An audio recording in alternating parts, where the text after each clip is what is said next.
જય ગૌ માતા। આજ રોજ કણકોટ ગામ એટલે કે કણકોટ 3 આ વાંકાનેરથી નજીક કણકોટ 3 માં 2 ગૌવંશ ઉપર એસિડ એટેક કરવામાં આવ્યા છે અને ગામમાં એવું જાણવા મળ્યું છે કે આવું અવારનવાર આવા મોંઘા જીવ ઉપર એસિડ એટેક કરવામાં આવે છે અને ખૂબ જ અત્યાચાર કરવામાં આવે છે। તેમ છતાં પણ પ્રશાસન અત્યારે કંઈ કરતું નથી।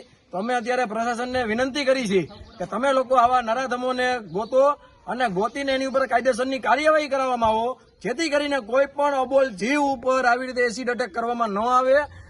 અને આ તો ઠીક છે, કોઈ પણ માણસ ઉપર અત્યારે એસિડ એટેક કરવામાં આવે તો એ કેમ ડાયરેક્ટ અત્યારે મળી જાય છે? આ ગૌવંશ ઉપર એટેક કરવામાં આવે છે, એસિડ એટેક કરવામાં આવે છે તો એ હજી મળતા નથી। આની હાલત તમે જોઈ શકો, આ ખૂબ જ ગંભીર હાલત છે। અત્યારે બે ગૌવંશ ઉપર એસિડ એટેક કરવામાં આવ્યું છે અને એક ગૌવંશ પેલા એસિડ એટેક કરવામાં આવ્યું હતું, તેમ છતાંય પાછું થોડોક સમય પછી પાછું એની ઉપર એસિડ એટેક કરવામાં આવ્યું છે। રાજકોટ જિલ્લા ટીમ, વાંકાનેરની ટીમ, ગૌરક્ષાની ટીમ સાથે મળીને અત્યારે બે ગૌવંશને રેસ્ક્યુ કરાવેલા છે અને રાજકોટ કરુણા એનિમલ હેલ્પલાઇન સદભાવના ખાતે અત્યારે સારવાર માટે મૂકવા જાય છે। જય ગૌ માતા। કમસે કમ અત્યારે તો 10 દિવસે એસિડ એટેક કરવામાં આવે છે, તેમ છતાંય કોઈ પકડાતા નથી। હા, અને આ ગામના લોકો અત્યારે આપણી સાથે છે અને એ લોકો પણ એવું જ કહે છે કે આવો 10 દિવસે આવા એસિડ એટેક કરવામાં આવે છે, તેમ છતાં પણ આ લોકો કોઈ પકડાતા નથી। શું નામ ભાઈ આપનું? આવા કેટલા સમયથી એસિડ એટેક થાય છે? મારું નામ રાજગોર ગવો।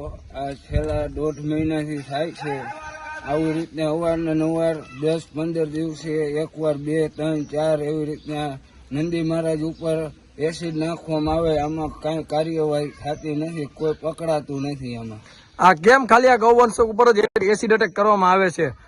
આ નંદી મહારાજ ઉપર જ અત્યારે એસિડ કરવામાં આવે છે અને સ્પેશિયલી આ ગામમાં તો ખૂબ જ વધારે એસિડ એટેક થઈ ગયા છે। એની હાલત અત્યારે તમે જોઈ શકો છો। અત્યારે અહીંયા છે આપણી સાથે 2 ગૌવંશ છે, એક અહીંયા છે અને એક આ ગૌવંશ ઉપર તો એકવાર કરેલું હતું ને પાછું આ વખતે બીજી વાર પણ એને એસિડ એટેક આમાં કરેલું છે અત્યારે।